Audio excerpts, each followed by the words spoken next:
जी, अस्सलाम वालेकुम नाज़रीन। एक मरतबा फिर क्वीन मेरी लॉ स्कूल के प्लेटफॉर्म से आपकी खिदमत में हाज़िर हूँ। मैं एडवोकेट इकयान शाह। आज हम जिनसे गुफ्तगू करने चाह रहे हैं वो एडवोकेट और एक्स सिविल जज और जुडिशल मजिस्ट्रेट अरशद अली तबस्सुम हैं, और हम ये जानना चाहते हैं कि आर्टिकल 224 और 224 ए के बारे में हमारी गुफ्तगू जो हुई थी, मज़ीद उसको आज आगे बढ़ाते हुए इनसे मज़ीद रहनुमाई भी लेते हैं और जानते हैं कि ये आर्टिकल 224 और 224 ए, जिसमें असम्बलीज़ डिज़ोल्व होने के बाद कितने अरसे के बाद जो है वो इलेक्शन होते हैं।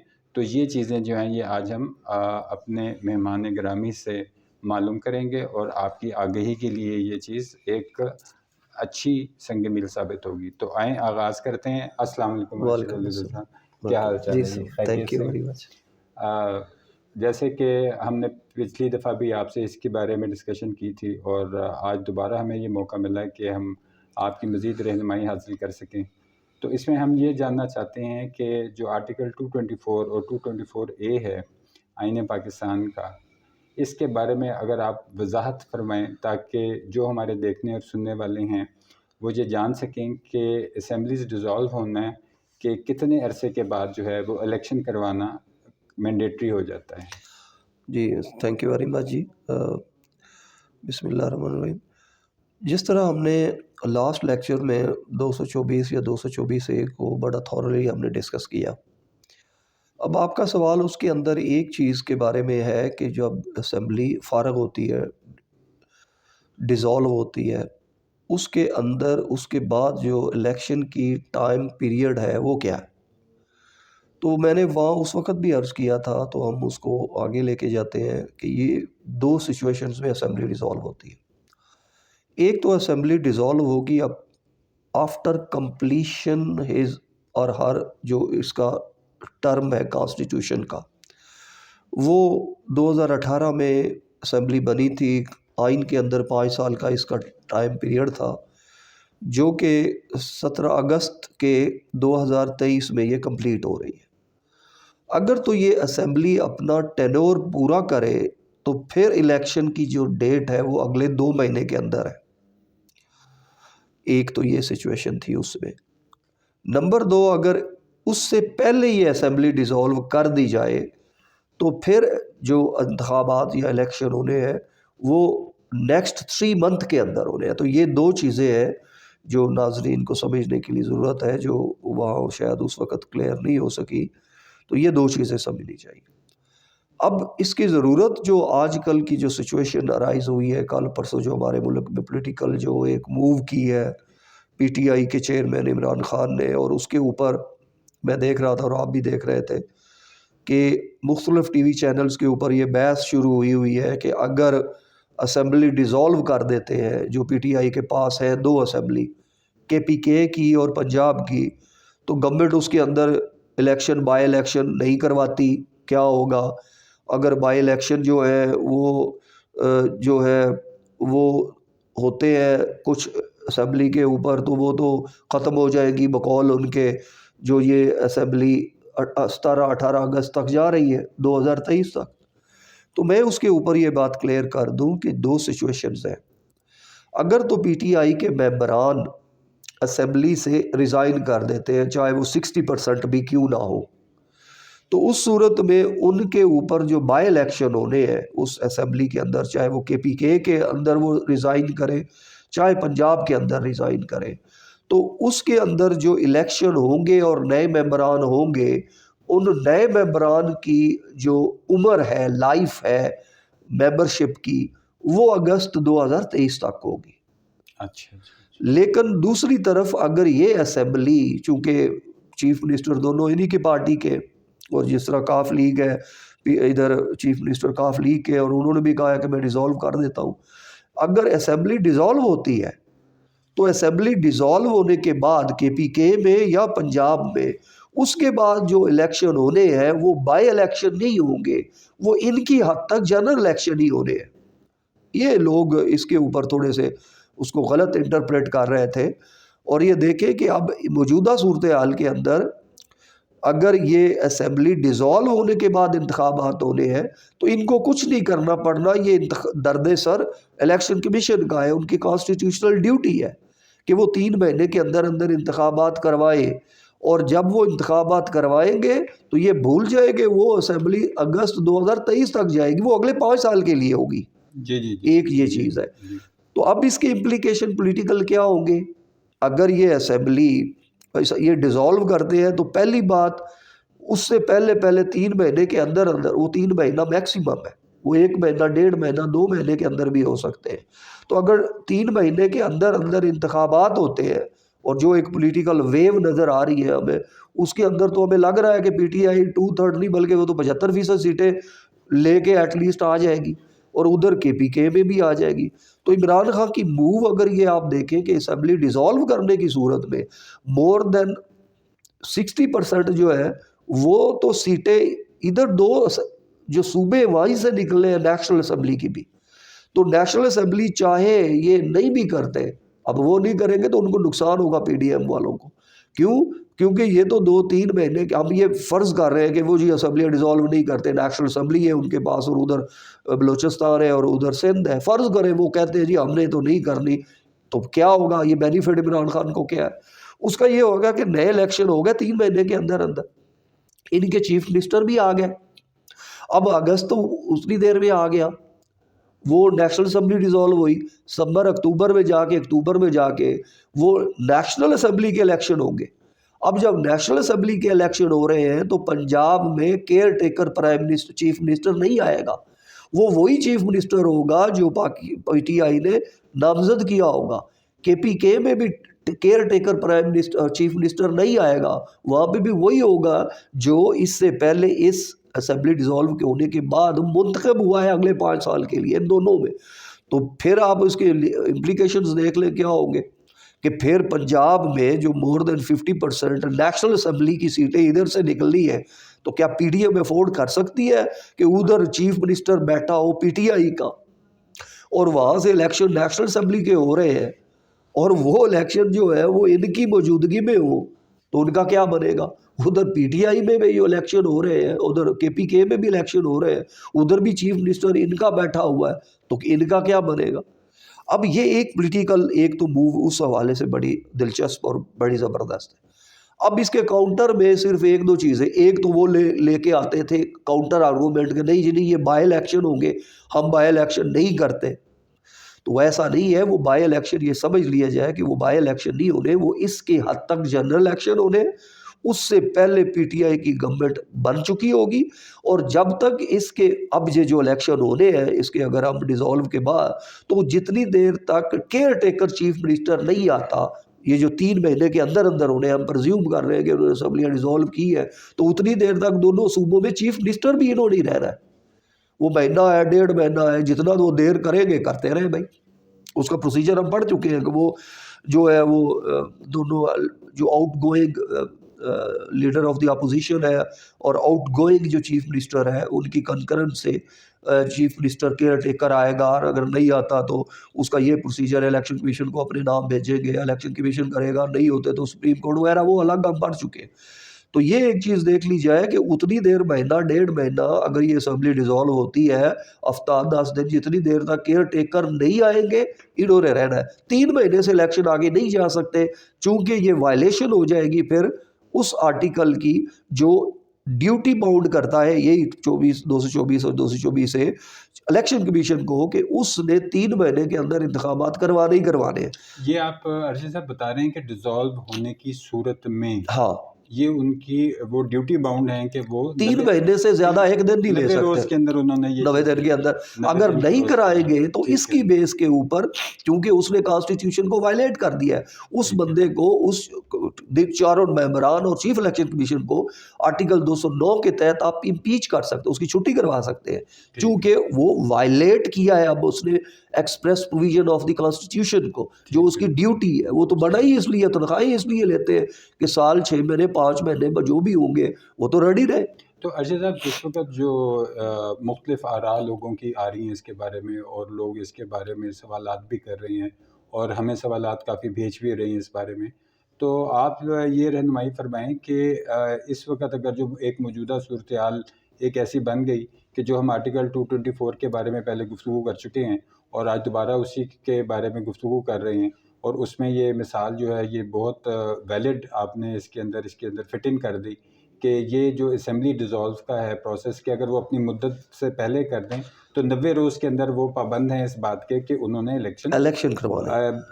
अच्छा, ये इलेक्शन से मुराद बाई इलेक्शन ली जाएगी या जनरल इलेक्शन हाँ, ली जाएगी? यही है कि असेंबली जब भी डिसॉल्व होती है, जी, जी। उसके बाद जो इलेक्शन 90 डेज के अंदर करवाए जाने हैं, जी। उस असेंबली की हद तक उसे जनरल इलेक्शन इसलिए कहते हैं कि वो अगले 5 साल के लिए होते हैं। अच्छा। उसने अगले 5 साल के लिए ही होना आप है। 90 रोज़ के बाद की बात कर रहे हैं। हम कह सकते हैं कि उस सूरत में जब असेंबली डिसॉल्व की गई, असेंबली जब भी डिसॉल्व की जाएगी, जी, जी। उस सूरत में उस असेंबली के इलेक्शन जो होंगे, जी, जी। वो अगले 5 साल के लिए ही होंगे। अच्छा, अच्छा। अच्छा, अभी यहाँ पे आपने ये फरमाया था कि ये जो अगस्त 2023 का आ रहा है, जी, जी। ये जो अब अरकान मुंतखब होके आएंगे, जी, जी। ये अगस्त 2023 तक जी, जी। चूँकि इन्होंने 2018 अगस्त में हल्फ लिया था हल्फ असेंबली का, लिया था। अगस्त में लिया था, 17 या जी, 18 अगस्त जी, ही, जी। प्रोबेबली 20-21 भी हो सकती। जी, जी। तो वहाँ उन्होंने हल्फ लिया था। तो जिस दिन हल्फ लेती है ठीक है। मेंबरान पार्लियामेंट का पहला इजलास होता है, जी, और जी। पहले इजलास के अंदर उन्होंने हल्फ लेना होता है जी, इलेक्शन के बाद। जी। इलेक्शन महीना डेढ़ पहला 3 या 4 हफ्ते पहले हुए थे, अगस्त जुलाई में हुए थे शायद, 25 जुलाई या 26 जी, जुलाई। जी। तो जिस दिन उन्होंने हल्फ लिया, उसी दिन को 5 साल का अरसा इनका पूरा हो गया। अच्छा, ठीक। तो यहाँ उस दिन चीफ मिनिस्टर भी ख़त्म अगर असेंबलियों के हैं, प्राइम मिनिस्टर भी ख़त्म, कैबिनेट भी, मेंबरान पार्लियामेंट भी ख़त्म। ठीक है। अब वहाँ से 60 दिन आगे शुरू हो जाने थे। ठीक है। अगले 60 दिन के अंदर अगर ये अगस्त 2023 में जाते हैं और ये अगर टेन्योर अपनी असेंबली पूरी पूरी कर जाते हैं। पूरी कर जाती है। अच्छा। तो वो कर लेते, तो फिर अगले 60 दिन के अंदर उन्होंने इलेक्शन हर सूरत में चीफ इलेक्शन कमीशन और इलेक्शन कमीशन ने करवाना है। लेकिन उससे पहले अगर डिसॉल्व होती है, तो वो जो मैंने अब कहा, अब इस डिसॉल्व होने के बाद एक और आर्गूमेंट लिया जा रहा है जो आमतौर पे ये कहते हैं, जी, जी। नंबर 1 जी वो इलेक्शन नहीं करवाएंगे। भी कौन को इलेक्शन करवाना गवर्नमेंट की जिम्मेदारी नहीं है, वो ड्यूटी बाउंड है चीफ इलेक्शन कमीशन और इलेक्शन कमीशन। तो मैंने कहा कि वो तो इससे भाग नहीं सकता, जी, उसकी तो छुट्टी खुद हो जाएगी। जी, जी। यही चीज़ तो आप सुप्रीम कोर्ट या हाई कोर्ट में चैलेंज करेंगे, वो फ़ौरन उससे कान से पकड़ लेंगे, भी आपका काम है। एक तो ये जो आम अपोजिशन की तरफ से थ्रेट आ रहा है कि हम जी इलेक्शन नहीं करवाने देंगे, वो तो एक तो ये रूल आउट कर दो। नंबर 2 वो ये कहते हैं जी हम एमरजेंसी लगा देंगे। अब एमरजेंसी जो है वो आर्टिकल 3 किस्म की एमरजेंसी है। जी। एक 235 में है, फिर आगे है कॉन्स्टिट्यूशनल मशीनरी जब ख़त्म हो जाए, फिर आगे एक फाइनेंशियल एमरजेंसी है इसके इसी चैप्टर के अंदर। तो उसकी ग्राउंड साबित करनी है। अब 18वीं तरमीम के बाद जरदारी साहब ने और इन्होंने इसको प्रोटेक्ट करने के लिए सूबों को, और सूबों को जो उन्होंने अख्तियारात दिए, उसके अंदर इस आइन का भी उन्होंने एक तरह से रीशेप किया। अब ऐसे ही नहीं है कि वो इसको जो है, एक तो प्रेसिडेंट को लगाएगा, और प्रेसिडेंट आपको पता है कि इनका है। नंबर 2 उसकी ग्राउंड्स है, वो अब ये देखें कि फाइनेंशियल इमरजेंसी तो लग नहीं सकती, क्योंकि इस सिचुएशन के अंदर हम कह रहे हैं, वो सुप्रीम कोर्ट में जाएंगे, वो कहेंगे इसमें इमरजेंसी क्या है। 335 तो एक्सटर्नल और इंटरनल थ्रेट के बारे में, 235 वाली जो पहली है, वो क्या है जी, ये एक्सटर्नल हमें एग्रेशन का खतरा है, या इंटरनल डिस्टर्बेंस ऐसी हो गई है which is beyond the control of the provincial government, लिहाजा वो अख्तियारात जो है लेजिस्लेटिव, एग्जेक्टिव या बाकी, वो पकड़ लेती है ऊपर वाली फेडरेशन। तो ये सिचुएशन तो है नहीं है। अगर वो ऐसा ही कोई बुद्धू पन में वो करेंगे तो सुप्रीम कोर्ट कहेगी हाँ भी बताएं, वो 2 दिन में वो ख़त्म हो जाएगी। और पार्लियामेंट हो तो उसको 10 दिन के अंदर उसकी सैंक्शन की भी ज़रूरत है। और असम्बली अगर हो तो, पंजाब असम्बली की हम बात कर रहे हैं, तो वो भी सूरत हाल नहीं है, क्योंकि ऐसे अगर आप एमरजेंसी लगाते हैं तो एमरजेंसी प्रेसिडेंट लगाएगा एक बात, फिर उस असम्बली जिस सूबे के अंदर आपने एमरजेंसी लगाई है, उसकी असेंबली से 10 दिन के अंदर अंदर आपने सैंक्शंस लेनी है, अप्रूवल लेनी है कि हमने जो लगाई है ये ठीक है। तो वो तो पंजाब असेंबली होनी कोई नहीं, असेंबली प्रोविंशियल होनी कोई नहीं, और पहली बात तो यही है कि वो ग्राउंड इस्टेब्लिश नहीं होंगे ना, उधर कॉन्स्टिट्यूशनल मशीनरी जो इससे दूसरी काइंड है उसके ग्राउंड है, वो है ही इस वजह से कि कॉन्स्टिट्यूशनल मशीनरी सूबे की वो स्ट्रक हो गई है, सूबा चल नहीं रहा। अरशद साहब, अब ये आपके सामने ही है कि खान साहब ने जो है वो इस बात का अपने जलसे के अंदर इजहार भी किया है और ऐलान भी किया है और ये सारी चीज़ें हुई हैं। तो आप क्या समझते हैं कि अब इस वक्त मौजूदा सूरत हाल के अंदर उनके पास कौन सी ऑप्शंस हैं कि वो ले सकते हैं खान साहब? हाँ, वही मैं बता रहा हूँ कि इनके लिए दी बेस्ट तरीका तो एक यही है जो होना भी चाहिए अगर ये इंतखाबात की तरफ उनके मजबूर करना चाहते हैं। जी जी। नंबर वन तो दोनों असम्बलियाँ उसके अंदर से रिज़ाइन नहीं करें, डिज़ोल्व करें, और वो चीफ मिनिस्टर जो है वो गवर्नर को बस वो कहेगा ही कि मैं असम्बलियाँ डिज़ोल्व करता हूँ, तो वो अगर गवर्नर चुप करके भी बैठा रहे, कुछ भी ना करे, तो 48 आवर्स के बाद वो ऑटोमेटिक डिज़ोल्व हो जा रही है। ठीक है। तो एक तो रिज़ाइन नहीं करें, डिज़ोल्व करें। नंबर दो, जब ये डिज़ोल्व और जो दो सूबे रह गए हैं, सिंध के अंदर इनका अपोजिशन लीडर है, वहाँ से वो इस्तीफ़े दें, बलूचिस्तान से भी इस्तीफ़े दें, तो आप उसके बाद इसको जब काउंट करेंगे कि ये टोटल जो चारों सूबाई असम्बली, और आगे तो गिलगित बल्तिस्तान में भी इनकी गवर्नमेंट है, वहाँ पे भी करना चाहे तो वो कर सकते हैं, हम चारों सूबों के ऊपर ही रहते हैं। तो अगर ये आप काउंट कर लें कि पंजाब के अंदर इतनी सीट्स हैं, 100 समथिंग, 150 के करीब जितनी भी है, उधर KPK में इतनी है, अब तो वो सारी ख़त्म हो गई, और उधर बलूचिस्तान में 2-4 जिनकी है वो भी रिज़ाइन आएंगे, और इधर जो है वो भी आएंगे, तो ये तो टोटल इतने बन जाएंगे कि इनको ये इलेक्शन करवाने पड़ने हैं।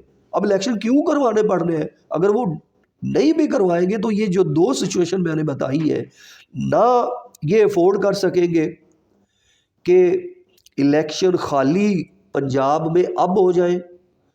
अब एक और बड़ी इंटरेस्टिंग बात है कि अगर अभी 3 महीने के अंदर इंतखाबात KPK में और पंजाब में होते हैं, तो एक बड़ा सेटबैक PDM की गवर्नमेंट को क्या लगता है, वो ये है कि वो सारे लोग हैं मिनिस्टर्स या MLA या MPA, वो इंतखाबी मुहिम में हिस्सा नहीं ले सकते। ये भी एक टेक्निकल वो भी एक कॉन्स्टिट्यूशन की एक रिक्वायरमेंट है कि जो मिनिस्टर्स हैं, जो है मुशीर है, मिनिस्टर्स हैं, वो इंतखाबी मुहिम में हिस्सा नहीं ले सकते। तो बिलावल भी फारग हो गया, ठीक है, इधर शहबाज शरीफ भी फारग है, और बाकी सारे तो जो असम्बलियों में बैठे हुए हैं इस वक्त, तो वो जो पंजाब की प्रोविंशियल असम्बली के अंदर इंतखाबात होंगे या KPK में होंगे अगर 3 महीने के अंदर, तो ये तो उसकी मुहिम भी नहीं चला सकते। नहीं तो अजय साहब, ये इस वक्त आपने एक चीज़ नोट फरमाई होगी कि नून लीग के जो मुख्तलिफ उनके रहनुमा हैं, वो इस बात को बार बार दोहरा रहे हैं इस चीज़ के ऊपर कि खान साहब जो हैं वो असम्बलियाँ डिज़ोल्व करें, तो उनको आप कह लें कि एक किस्म की इंस्टिगेशन जो है, ये एक किस्म की इंस्टिगेशन हो रही है, तो ये इसके क्या मकासद हो ये सकते बेसिकली नर्व गेम है। ये उनको इसलिए कह रहे हैं कि ये करेंगे तो ज़ाहिर है एक दो पंजाब और एक बड़ी सूबे के अंदर इनकी गवर्नमेंट है, तो इनका यही है कि इनको हम कहें, इंस्टिगेट करें कि आप करो, इनके अंदर से इख्तलाफात पैदा होंगे, ये करेंगे ही नहीं। आमतौर पे आपका मुखालफ जो चीज़ कहता है तो आप सोचना शुरू हो जाते हैं कि ये जब कह रहा है तो इसका मतलब है कि इसके कहने के ऊपर इसका कोई अपना फ़ायदा है, तो ये ना हो कि मैं फंस जाऊँ। तो वो ये जो कह रहे हैं ना, वो इस वजह से अंदर से उनका भी डरे हुए हैं। लेकिन अर्शद साहब, आपको तो मालूम है कि PTI के अंदर बड़े मुल्क के हमारे नामवर वकला जो हैं वो शामिल हैं और मशावरत भी उनकी जारी है, तो क्या आप समझते हैं कि इस वक्त खान साहब कोई ऐसा फ़ैसला लेंगे इस हवाले से? देखिए, मैं तो फ़िलहाल ये परसों से जब इन्होंने किया है, और आप भी और हम भी जो यानी मुख्तलिफ TV चैनल्स के ऊपर देख रहे थे, तो वो व्यूज़ चूँकि बड़े डिफरेंट थे, वो उन्होंने हौच पौच सा बना दिया था कि पता नहीं ये सारी यही इसके ऊपर ही डिस्कशंस हो रही थी कि ये असम्बली डिज़ोल्व भी होगी, तो वो तो इंतखाबात जो है नए होंगे, वो अगस्त 2023 तक रहने हैं। तो इस हवाले से मैं लास्ट लेक्चर में, और आपने बड़ा एक एप्रोप्रिएट सवाल भी किया आज, कि क्योंकि ये एक बात क्लियर होने वाली थी। अब मुझे नहीं पता, अब उनके जो नावल वकला हैं, वो मैंने सुना है कि आज उनकी बैठक है आपस में, ज़मान पार्क में वो बैठेंगे। वहाँ बैठेंगे तो ये वहाँ पे असल सिचुएशन क्लियर हो जाएगी। मैं तो वो जो जर्नलिस्ट है या जो बाकी लोग उसके ऊपर कल परसों से डिस्कशंस हो रही है, अखबारात में हो रही है, तो लीगल एस्पेक्ट जो था उसको वो एक इग्नोर कर रहे थे। तो मैं उस हवाले से बात कर रहा हूँ कि ऐसा नहीं है जो वो ये समझ रहे थे, और इनकी मूव इतनी बेवकूफ़, यानी इतनी नहीं है, कोई इतनी बचगाना नहीं है कि इससे जो है खुद फंस जाए, इसे पीडीएम गवर्नमेंट फंसेगी और अच्छा। ऐसे ही फंसेगी कि उनको निकले का राह नहीं मिलना। अच्छा, अच्छा। अच्छा। उस हवाले से है कि ठीक अप्रिशिएबल है है। उनकी। अच्छा ऐसे साहब मैं थोड़ी देर के लिए तसव्वुर कर लेता हूँ कि आप जो हैं वो खान साहब के मशीर हो, कानूनी मशीर हो, तो उस सूरत के अंदर अगर आप उस जगह पे हों तो आप खान साहब को क्या मशवरा देते? देखिए खान साहब को जो मौजूदा सूरत हाल है उसके अंदर अगर ऐलान करने से पहले की हम सूरत हाल समझ रहे हैं कि अभी ऐलान नहीं हुआ जो इन्होंने धरने यानी जो लास्ट किया है उससे पहले आप तो चूँकि ऐलान कर दिया उन्होंने, अब बैकआउट करना तो फिर इनके लिए वो एक सियासी मौत के मुतरादफ सेटबैक है, हो जाएगा, सेटबैक होगा। सेटबैक हो जाएगा। लेकिन अगर वो नहीं हुआ ना तो उस हवाले से आर्गूमेंट ये दिया जा सकता था कि इनकी पंजाब गवर्नमेंट अच्छा परफॉर्म कर रही थी, इन्होंने हेल्थ कार्ड के हवाले से भी और बाकी भी, वो तो एक अलग आर्गूमेंट हो सकता था कि आप इसको भी कंटिन्यू करें। उधर फेडरल गवर्नमेंट जो है वो फंसी जा रही है, हमारा माशी जो सूरत हाल है उसका बेड़ा गर्क हो गया, किसी भी वक्त उन्होंने इसको सत्यानाश हो जाना है और हमारा, तो उस हवाले से तो हो सकता था कि इन्हें कहे भी आओ भी ज़रा खेडो, चलाओ इसे भी ज़रा 7-8 महीने आप चलाओ ना, फिर गवर्नमेंट का इनका वो खुद जो है वो फंसे हुए हैं और उनको यही था कि हमें कोई सेफ एग्जिट मिल जाए, कोई हमें फेस सेविंग हो जाए। लेकिन अब जो मौजूदा सूरत हाल है उसके अंदर ऐलान करने के बाद मैं यही कहूँगा कि उसके अंदर आप यही है कि डिज़ोल्व करें। और जिस तरह आपने स्टेटमेंट पढ़ भी लिया था परवेज़ इलाही साहब का, उन्होंने कहा मैं आधा मिनट भी नहीं लगाऊंगा, तो ये भी डिज़ोल्व हो, वो भी डिज़ोल्व हो। उसके बाद कुछ मामला था कोर्ट्स में जाने हैं और उतनी देर आपका चीफ मिनिस्टर रहना है। एक चीज़ ये है, ये चीज़ भूल जाते हैं कि ये फ़ौरन जाएगा तो चीफ मिनिस्टर दोनों बोरिया बिस्तर लपेटेंगे, वो भी चले जाएंगे। वो रहेंगे, वो केयर टेकर की उनकी हैसियत होगी, वो नई कैबिनेट बनाएंगे जब तक वो अपोजिशन लीडर इनके साथ टेबल पे बैठ के अगले इंतखाबात के लिए चीफ मिनिस्टर नॉमिनेट नहीं कर देता, तो ये एक बड़ा वो ही रहेंगे। उधर मीटर चल पड़ा 90 दिन का, ठीक है। इलेक्शन कमीशन पड़ जाएगा, लिस्टें बनाओ और इंतखाबात की डेट दो, उन्होंने काम करना है। अगर वो थोड़ा सा चुप होगा, एक पटिशन दायर करे कि ये अपनी जो कॉन्स्टिट्यूशनल ड्यूटी है ये पूरा नहीं कर रहा है, आप उस वक्त चीफ मिनिस्टर है। ये बात समझने की है कि असेंबली डिसॉल्व करने के बाद आप चीफ मिनिस्टर है, एमपीए नून लीग के भी गए, आपके भी गए, चीफ मिनिस्टर आपका है। आप अपने 2-4 जो पहले कैबिनेट बताइए चाहे उनको बना लें या कोई और बना लें। आमतौर पे जिन्होंने बाद में इलेक्शन लड़ना हो फिर उनको नहीं बताते, तो बहरहाल ये तो उनके मौजूदगी में ये रहेंगे। तो अरशद साहब आप भी मतलब बखूबी वाकिफ़ हैं कि हमारे मुल्क की हालात कैसे हैं, तो आप ये समझते हैं कि ये अगर इलेक्शन की ये इस बारे में ये असेंबली डिसॉल्व हो जाती हैं तो उसमें हमारा जो इलेक्शन कमीशन है वो इस काबिल है कि जो अगर इसमें इस वक्त कोई इस्तिलाहात की ज़रूरत है वो ये कर पाएंगे या आप समझते हैं कि वो नहीं कर पाएंगे? इस्तिलाहात तो इसके अंदर लॉ मेकिंग के ज़रिए उन्होंने जो फ़ॉरेन जो नेशनल्स थे ओवरसीज़ उनका वोटिंग का ही किया था, जो बाद में शहबाज गवर्नमेंट ने वो ख़त्म कर दिया। इस्तिलाहात की तो इसमें रह ही कोई नहीं गई बात, एक तो बात। तो जो मौजूदा निज़ाम के तहत मौजूदा निज़ाम के तहत ही होने ने इस्तिलाहात तो लॉ मेकिंग गवर्नमेंट ने यानी लेजिस्लेचर ने करनी थी, वो किसी ने की कोई नहीं। इमरान खान ने थोड़ी सी कोशिश की थी पीटीआई ने, वो उन्होंने ख़त्म कर दी। अब वो जो एक मौजूदा सिस्टम चला आ रहा है उसी के तहत होने हैं, ना इलेक्ट्रॉनिक वोटिंग होनी है, ना उसकी अभी लॉ मेकिंग हुई है, तो वो तो होने ही है ना, वो उसी तरीके से होंगे। इस्तिलाहात उसके अंदर ज़रूरत भी नहीं और होंगे भी उसी तरीके से तो जो अभी पहले ये रवायती इलेक्शन ही उसी तरीके से होंगे जो पहले होते हैं। आप ये समझते हैं कि चाहे ये बाई इलेक्शन है या जनरल इलेक्शन है होंगे ये रवायती तरीके से ही होने हैं, चूँकि वो तो अंडू कर दिया ना अभी इसी जो नून की गवर्नमेंट है, पीडीएम की गवर्नमेंट जो पाकिस्तानी वो तो इन्होंने खुद खत्म कर दिया ना। अब वो लॉ तो उस वक्त आ सकता है ना जब ये नेशनल असेंबली में पीटीआई की गवर्नमेंट आए, तो उसके चांसेस नज़र नहीं आ रहे हैं। वो आए और एक जाते जाते एक लॉ मेकिंग करे, बाद में असेंबली डिसॉल्व हो, वो तो उस सूरत में हो सकता था। वो तो उनकी की हुई जो लॉ मेकिंग थी इनको इन्होंने अंडू कर दिया पीडीएम की गवर्नमेंट। अब तो वो फारग हो गया ना, वो उसी चक्कर में आ गया। पिछला जो बैलेट पेपर वाला जो एक सिलसिला है उसी के ज़रिए इंतखाबात होने हैं और उसी तरीके से वही वोटर लिस्टों पे होंगे। हाँ, वोटर लिस्टें रिवाइव होती रहती है, नादरा ने ये बड़ा अच्छा काम किया इलेक्शन कमीशन के साथ मिल के। उसके अंदर वो अपग्रेडेशन, जैसे ही कोई बंदा 18 साल का होता है हमारे यहाँ और वो ID कार्ड बनवाता है CNIC, वो नादरा उसको इलेक्शन कमीशन के बाद भेज देती है, उसका वोट का अंदराज उसी के बाप और माँ के खाने में हो जाता है, उसके साथ हो जाता है। तो लिहाजा ये चीज़ें जो है ये अपग्रेड हो रही है साथ साथ। अगर आपका मकसद सवाल का इस हवाले से है कि ये जो वोटर लिस्टें हैं, वोटर लिस्टें तो अपग्रेड साथ साथ होती रहती हैं। अच्छा, देखिए नाज़रीन, आज हमारी हमारे मेहमान गिरामी जो एक्स सिविल जज और जुडिशल मजिस्ट्रेट अरशद अली तबस्सुम से जो गुफ्तगू हुई, और वो तमाम चीज़ें जो आजकल इन दिनों में लोगों के दरमियान में बहस हो रही है, उनको बड़ी खूबसूरती के साथ जो है वो अरशद अली तबस्सुम साहब ने उसका अहाता किया। और आपने ये देखा कि असम्बलियाँ डिज़ॉल्व होने की सूरत में क्या होगा और रिज़ाइन देने की सूरत में क्या होगा। और इस बारे में मैंने इनसे ये भी सवाल किया अरशद अली तबस्सुम साहब से कि अगर ये इमरान खान साहब के कानूनी मशीर होते तो ये उनको क्या मशवरा देते। तो उन्होंने बड़ा एक्सप्रेस अल्फाज के अंदर जो है, बड़े वाज़े अल्फाज के अंदर जो है इस चीज़ का ज़िक्र किया कि वो भी उनको असम्बलियाँ डिज़ॉल्व करने का मशवरा देते, क्योंकि इस सूरत में जो एक ऐसी चीज़ जो शायद आपने अभी किसी और चैनल पे या किसी और पैनल के ऊपर शायद अभी आपने ना सुनी हो, वो ये है कि जो चीफ़ मिनिस्टर होंगे वो बदस्तूर कायम रहेंगे जब तक कि उसकी दोबारा वहाँ पे कैबिनेट आ नहीं जाती और वो एक अपोजिशन के साथ टेबल पे बैठ नहीं जाते।